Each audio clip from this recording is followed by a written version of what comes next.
Welcome to the City Manager's Report. The City Manager's Report, a look at city updates and municipal news, and a preview of the next Oshkosh Common Council meeting agenda. Your hosts, Emily Springstrow of Oshkosh Media and City Manager Mark Roloff.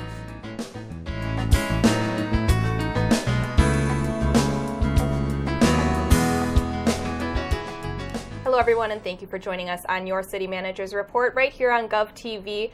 A chance for you to get an inside look at some of the hot topics that are happening right here in Oshkosh, as well as a preview of the upcoming Common Council meeting agenda. I'm your host, Emily Springstrow, joined as always by our Oshkosh City Manager, Mark Roloff. Mark, thanks for joining us today. Great to be here, Emily. So we've got a lot to talk about. We're going to go ahead and dive into our hot topics for the first half of today's show. We'll take a little break, and then we'll return with a preview of the Common Council meeting agenda for Tuesday, November 27th, 2018. So, Mark, the first thing that we're just going to mention here in our hot topics is that leaf collection is officially over for the year, which is kind of crazy to think about. It seemed like it went so fast. It did go very fast, and unlike some previous years, the leaves actually fell a little earlier. So, taking a look around the city, most of the leaves are pretty much gone, but we have to be ready for the next snowfall that comes, and so we have to gear all of our equipment towards that. But fortunately, I'd say most of the leaves are picked up, and then we still have the curbside collection that will take place the week of December 3rd. So we can still have another week that you can collect whatever leaves are left, and then you have to bag them in that case. Right. But certainly we'll pick them up if you leave them out by your in your terrace the day after your garbage collection day. Definitely. And actually, I think it's on the same day as your regularly scheduled garbage collection. It is, yeah, that's right. For that week, for December 3rd through 7th. And then, of course, we have the yard waste pickup drop-off site, too, if you're interested in that. However, they are switching to their seasonal winter hours on December 1st. So keep that in mind. All the information is on the city website if you're interested in looking at when the curbside brush collection takes place. Some of the guidelines for that as well are located on the city website. So definitely check that out as we move into the winter season. And so that's a nice segue into our next topic here, Mark, that the holiday season has begun, and we're already seeing a lot of great holiday events and things happening around Oshkosh. Yeah, a lot of discussion today about the seasonal events. Of course, the holiday parade's probably the biggest one we'd like to talk about, a great source of local pride. You were hosting the event for Oshkosh Media, and lots of families came out, braved the cold. I think it was the coldest one that I've ever been at in the 5 years that I've been here. I think it was like 18 or 19 degrees, and so it was a little chilly, but you would never be able to tell by looking at this video because everybody has so much fun at the event. Aside from the fact that they're really, really bundled up, no, you can't tell Right. at all. You'd think it was July, but great theme, the whole seasonal Winter Wonderland. Winter Wonderland. Yes. Everybody's just so into the holiday spirit, and it is great. And the turnout for, even though it was a cold evening, we had a great turnout out there. Always is a great turnout. And if you were one of the few people that couldn't make it to the holiday parade, Oshkosh Media was out there covering it. Me and Jane Wells from the Oshkosh Senior Center and the Friends of OCM enjoyed the parade together on camera, and you can see all the details and all the awesome floats. It's really good this year. Just visit our website at oshkoshmedia.org or check out our Facebook page. We've got it posted directly to our Facebook page, and we're really proud of our coverage, and we're happy to enjoy another holiday parade this year. Moving on, we've got the Celebration of Lights, and that's opening on November 23rd out at Menominee Park. And this is kind of like when you really know that Christmas is coming, when Celebration of Lights happens. You absolutely do. And it runs through December 31st. It starts at 5 p.m. in the evening and runs till 9 p.m. There'll be a lot of different sponsorships that you'll hear about over the course of the next month, but it's a great tradition. So many families come down there. That's just part of their annual ritual to see if there's anything new in the way of displays, and just to take in everything that Menominee Park has to offer. Yes, and I've heard from their organizers, they do have, every year there's something new, and they've got a few really cool new additions this year to look forward to. I won't give them away. You'll have to go and check them out. Well, it sounds good enough for me to go take a look. Right, and then one other thing that you can enjoy this holiday season on the city side of things is the Oshkosh Public Museum's Deck the Halls exhibit. We were out there a few days ago getting some video, and it's really cool this year. They do such a nice job, and they try to mix it up to encourage people to come back and see what the latest and greatest is. But we're so happy to be able to show it off, and that's going to be through December 30th. So certainly go visit the the Oshkosh Public Museum. The kids can still be there at the top of the hour and see the apostles' clock ring the bells, but a lot of great decorations. If you want to get into the holiday spirit, that's a very quick way to do it. It really is. Yeah, it's a great way to do it. And of course, for more information, visit the Oshkosh Public Museum's website. And we just hit on a couple of things, but Oshkosh is got a ton of offerings for Christmas activities and holiday things. So, of course, we encourage you to check out the Oshkosh Convention and Visitors Bureau website. They've got lists of all kinds of things on there that you can check out and just enjoy the holiday season here in Oshkosh. So, absolutely. Excited to be talking about that. One more holiday thing that we have to talk about is the Oshkosh Fire Department Food and Toy Drive. We definitely want to give a special plug to this because it is a huge push and a great event that happens throughout over the course of a few weeks, I believe, by the Oshkosh Fire Department. Yeah, there's times where they're out, but they're collecting toys and food and even cash donations. And their families are so engaged in this. This is truly a family event for the fire department. I think it helps them get in the holiday season, the holiday spirit. But it starts on the outdoor ones start on Wednesday, November 28th, and that's going to start at Station 14, which is basically the south side of town. Take a look at the website to get all the details on where they'll be, what streets they're going to hit this year. But if they don't hit your street, you can still drop anything off over at any of the fire stations. Yes, that's a great point too. And all these donations are going right here in Oshkosh too to the Salvation Army. And the monetary donations that they receive go towards scholarships for students interested in police and fire sciences. And so it's really an awesome event. And if you haven't taken part in it, it is such a cool thing to see. It's like a parade. So listen for the siren and the horns honking through one of these neighborhoods. It'll be about from 5 to 7:30 p.m. where they'll be out. But of course, for the next 2 weeks until we're back again, Station 14 on the south side on November 28th. On Thursday, November 29th, Station 15, and you may see a city manager out there on that one. It's always fun to do that. That's pretty much the near north side. Right. And then on Monday, December 3rd, Station 16, which is the west side of town. So again, take a look at the website. They'll tell you exactly what streets they're going to be on. And then you can see the actual routes too. You can see the routes, and then of course, then you may get a sighting of Santa if you pay close attention and everything. So we're very excited and very proud of the fire department and all that they do to share with those who might not otherwise have a Merry Christmas. Definitely. And so to reiterate what you said, all the information is on their Facebook page. Something that they are looking for that's a little different than you might realize is gift wrap as well. So if you have toys and things like that, think about donating some gift wrap for that as well, and then even different kinds of gifts. Yeah, and the different kind of gifts, because a lot of people, people tend to think of the younger kids, which is great, but there are preteens that are little, they're always tougher to buy for. Yes. I know this from experience, Emily, but those kids are also needing and wanting something. So if you can, if you're going to be out buying something over the holiday weekend, the Thanksgiving weekend, if you want to think about the preteens, that's a niche that we really need to fill. Definitely. And a full list of all the things that you can donate or, different ideas and things like that on the website and Facebook page.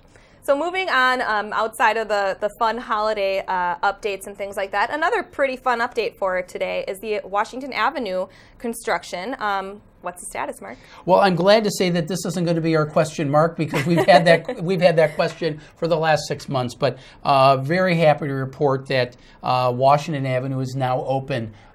Scott Williams on our OCM staff was out this afternoon, and you can see that it's open. The lines are painted. They're literally drying as we speak right now, but you can see that it's open and accessible to a lot of great destinations that have been blocked off that were relatively new. The renovated YMCA, the renovated Howard. We're really happy that those sites are accessible because they have been so patient through this whole process. And then, of course, all the other offices and buildings that are on Washington Avenue, our library, the County Human Services Building, Senator Ron Johnson's office was inaccessible. Now all these sites are accessible, and people will be able to see William Waters Plaza, which won't come into its full glory until springtime, but you'll see what William Waters Plaza looks like now.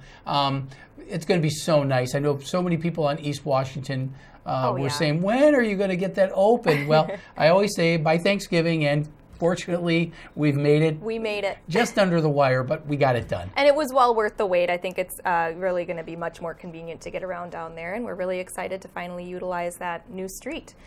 So speaking of new things here, we've got a brand new city website. If you haven't noticed or haven't been to the Oshkosh City website lately, it might look a little bit different. And so we wanted to kind of just talk about some of the main things that changed and what's really new about the website besides the fact that it got a little facelift. So we got a lot of input from different people, but we also looked at the data. What are people most interested in looking at? So the site is going to be geared towards the big things are what people ask about the most. So that's what you're going to see. New residence section, which is something that we want to appeal to people who are looking at the area so that you can find out what the city of Oshkosh has to offer. And then the biggest thing that I think is probably the biggest improvement, it's something that's called responsive, which means that it notices what device you're on, whether it's your home PC or a tablet or your mobile phone. It will be responsive to whatever device you're on and then size it just right so that it's so nice. It's so much nicer. Oh yeah. So this is the PC version that you'll see, but you use your tablet or your phone, you're going to see that as well. And the old city website, like, just to draw a comparison here, was not responsive. And so, for example, if you're looking on your smartphone, there's no super zooming in and trying to click on little links or anything like that. It's just overall more user-friendly and just better organized and hopefully easier for people to find information that they're looking for. And here you can see an example of what it would look like on a smartphone. And so the one other thing that is interesting about the new website is that it is, of course, secure browsing experience. And our IT department works very hard to make online bill paying safe and just overall preventing malicious activity from happening on the site. Right. I mean, we certainly did security issues with the last version, but because it's a new version, it's the most up to date in terms of security. So you can feel a little more comfortable as you're doing business on the website. And you can see some of the drop downs, online bill pay. You can still get your agendas through that method and just access everything that we have to offer. But the real key was we did it with the numbers in mind. What do people want the most? Property data is probably one of the biggest ones. And so we make that available for people. So we're real excited about it. So check it out. Same website, same web address, but you'll just notice it a little different this time. Yes, we're happy and proud of it, and we're excited to have our citizens utilizing it. So moving down, we've got a new stormwater management project that was recently completed that we kind of wanted to highlight. Oshkosh Media got some cool video of it, of the work in progress, and this is over at the James Coughlin Center. Tell us a little bit about what this stormwater project does. Well, over on Sunnyview Road, it's really more of like a prairie treatment system, a little more natural, using plantings that are put in. So I know our staff did a great time-lapse video of what it looks like, but this is just an example of what a small area can do to make a big impact in terms of addressing stormwater. So this shows the whole project, but the idea behind it was a biofilter that helps manage the quantity and the quality of the stormwater runoff within that existing footprint. So even though that footprint isn't very big, it really does a lot to clean the stormwater that's right there on the road. And so those are the types of things that are needed nowadays to address stormwater and actually clean it up. And so we're real happy that we collaborated with Winnebago County to get that done. Yes, and this is one of quite, I think there's 8 or 9 prairie treatment systems in Oshkosh now, and that's really taken off in the last couple of years. And so it's really exciting to see this taking place and helping, developments and people with property not to have to devote too much space to stormwater management. Yeah, and the prairie plantings are really done with this weather, this climate in mind, so it's very responsive to that. So we're real happy with this. Yes, wonderful. Very fun update, and we're always excited to see stormwater management updates on CMR. Moving down the line here, we've got a new Welcome to Oshkosh video to showcase. It was shown at the last Common Council meeting. We're really proud of it, and we think you're going to like it too. So let's take a look at the neighborhood's Welcome to Oshkosh video.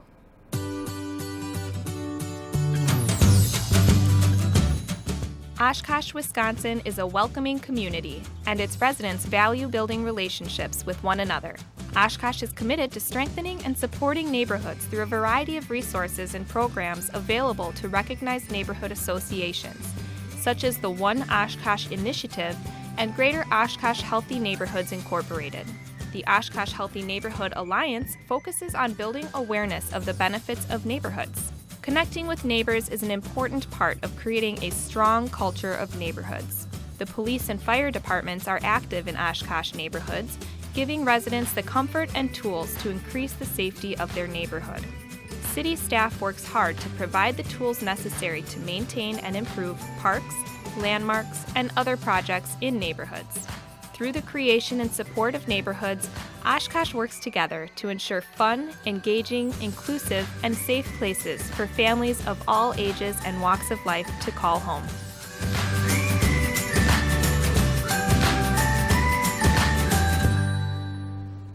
All right, so that was our neighborhood video highlighting the neighborhood culture here in Oshkosh, and this was shown at the last council meeting, and I think the response was pretty good, huh, Mark? Oh, very good, and we're looking forward to a few more videos, but if you don't want to wait, you can always look them up on our YouTube channel or on our website. We've got all those videos there for you to peruse. Definitely. So now it's that time of the show where viewers have the chance to ask their city manager anything they want about things that are happening right here in Oshkosh. So it's the question mark segment, and let's see what the question is this week.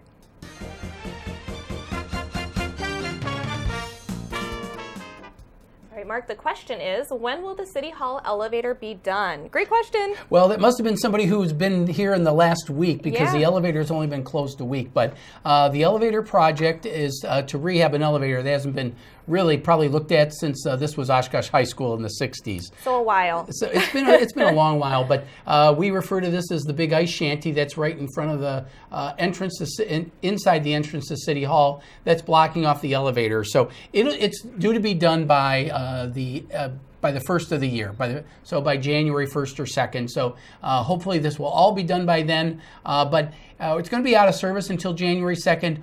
All of the public meetings that are normally held in City Hall are going to be moved over to the safety building on Jackson Street. And you can enter that from the same parking lot for City Hall, just park over closer to the safety building. All the public meetings need to be there because we have to make sure they're accessible for the public, and most of our public meetings are on the second floor and above. So we're just moving over there for the time being. And as a reminder for people that are coming to City Hall to pay bills, or if you need to meet with someone that is up on the second, third, or fourth floor, if you're unable to climb the stairs, it's important that we're mentioning that we are making that accessible. We'll have someone come down, and we're going to make that work for anyone. We got a little phone area where you can just pick up the phone, somebody will answer it, and if they can't take care of you immediately, they'll send somebody down. Definitely. So we appreciate everybody's patience throughout this project. We know it's a little crowded in the lobby right now, but overall I think it's going to lead to a positive outcome, and like we said, January 2nd should be up and running just like normal again.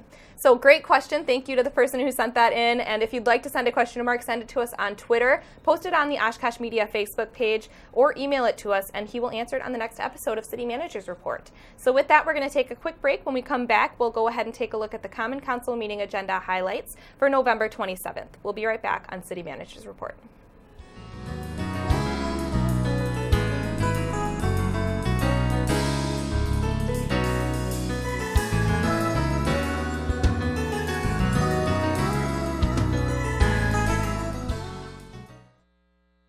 Make your holiday season a hygge one during Deck the Halls at the Oshkosh Public Museum. Experience the historic Sawyer home set aglow with a nostalgic display of holiday decor, combining ambient interiors, cozy settings, and conviviality. A visit is not complete without a stroll through the halls to marvel at the gorgeous Tiffany-designed interiors. Deck the Halls, a holiday experience at the Oshkosh Public Museum. On display November 17th through December 30th. Discover more at oshkoshmuseum.org.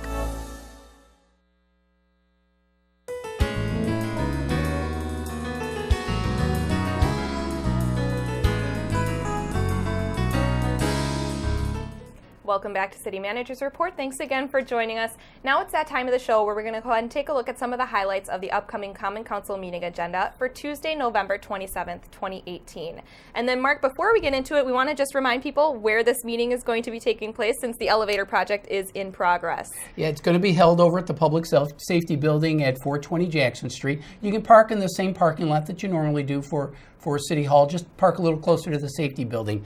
We've got all the rooms that are open on the first floor, numbered, and the council meeting is going to be held in SB1 for this meeting, as well as the one meeting that we're going to have in December. Yes, and all the signage will be there. You'll know exactly where to go when you enter the building. So just a reminder of that. The first thing that we want to discuss here prior to the meeting starting is a closed session happening at 5, and this is pertaining to a new DNR requirement about a certain compound that we're going to maybe be needing to test for in development areas. Yeah, it's unusual that we talk about a closed session, but I think it's important for people to understand what's going on. The DNR has been regulating a new compound that we get what's known as an exemption for some of these environmental areas, and the state will give us this exemption to give developers assurances that they can work on this site with limited liability, because these are things that were caused not by them, not by the city. They, right towards the end of us working on the arena project, they said, well, we're going to start looking at this new compound, and we're not going to cover it in the exemption. And this is causing a great deal of concern. In the short run, the arena project, we were getting ready to transfer the property. We're still planning to transfer the property to the arena, but this is holding it up. And this exemption, we don't think that we should be, our exemption should be held up by this. So council needs to discuss what they're going to do, and this is going to be something we're going to have to deal with down the road, long term. But in the short run, we don't know if this is necessarily fair, and we're going to take a look at it and decide with council if we want to challenge this or what we're going to do. That's what we're going into closed session about the strategy. Okay, and so are we going to be hearing about this then in future discussions, or is there going to be more coming out about this? I think we're going to we're going to still be talking about it, but probably not a whole lot, because it's probably going to involve some negotiations or even some lawsuits. Excellent. All right, well, thank you for the update on that. Moving down, we've got a presentation from the Transit Development Plan by East Central Wisconsin Regional Planning Commission. Take us through some of the main points and some of the things that are being discussed in this plan. Transit Development Plan, we also call it TDP for short, is something that we do about every 5 years. It's not required, but it's really recommended for us to gain transit funding and maintain our transit funding. And just to cut to the chase, the presentation is really going to talk about what our needs are for transit in the near future, as well as potential changes to our route system.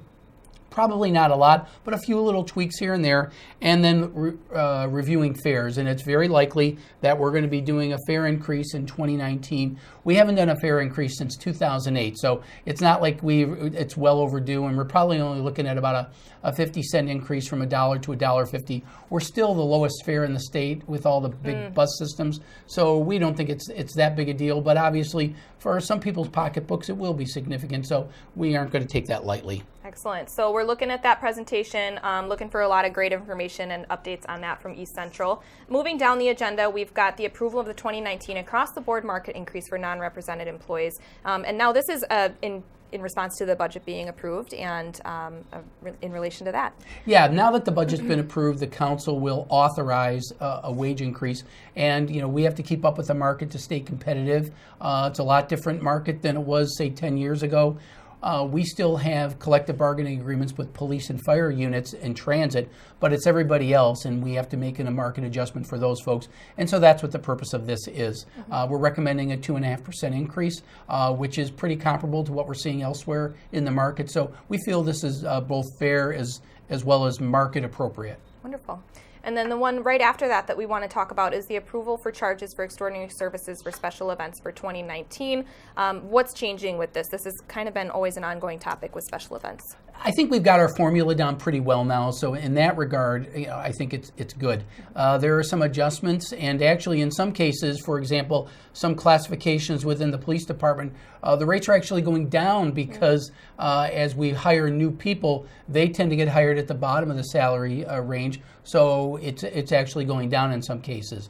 The area where you're going to see an increase is in equipment charges, because the council, in order to ease into this new system, they agreed to subsidize it at a much greater amount in the early years and then slowly remove those discounts. So in 2018, we were given a 75% discount on equipment rates, and we follow federal rules and rates that are widely recognized and defended at an independent level. So what we're going to be looking at is going to only a 50% discount in 2019. So that's the real big change that you're going to see. Otherwise, our rates are pretty much the same. There's no big wild swings. We're not changing any methodologies like we had done in the past. And I know that had caused some concerns, and that was brought to council's attention. We had a group that we met with, to some stakeholders who assisted us in this process. So I think we're in pretty good shape as we go forward. So overall, pretty positive update here. Yeah, and it's pretty routine. You're not going to see any big changes this time around. Excellent. And then right after that, we also want to talk about an item relating to the Lakeshore Riverwalk, and this is in the Lakeshore area. So this is out by the Oshkosh Corporation property now. Tell us a little bit about what the plan is for this and what we're going to be seeing out there. Well, first of all, I want to remind people that we had 2 very good outcomes with some things that we've been doing. We got preliminary indication that a $700,000 plus grant has been awarded to the city of Oshkosh. It has to get approved by the legislature in January when they reconvene, as well as a donation that Oshkosh Corporation made earlier this year for $600,000. So we've got about $1.3 million in outside funds, and so we got to get the work started because we really want to get this part of the Riverwalk done in front of the Lakeshore site as well as Oshkosh Corp before Oshkosh Corp opens. We want to be out of there so that we're not disturbing them once they start opening their site. So the graphic you see here shows where the proposed Riverwalk is going to be by the Lakeshore site. It goes from I-41 east to Panoqua. It's actually going to extend beyond Panoqua, but this just demonstrates what we're planning to get done in 2019. That's a lot of Riverwalk. It's a huge part of the Riverwalk, and it's going to be set back a little bit from the water, so people can still enjoy the water and and things like that, fishing or whatnot. But we're really pleased that this is going to be a great addition to our trail system, and eventually it'll go over to Rainbow Memorial Park and then catch in with the rest of our trail system in the interior of the city. Very exciting. Always exciting to see updates on any part of the Riverwalk, and this will be a great addition to that. So the last chunk that we want to talk about is quite a few. It looks like 6 items in your announcements and statements, Mark, about professional service agreement. And this is as a part of the 2019 CIP. So tell us a little bit about what some of these are looking at.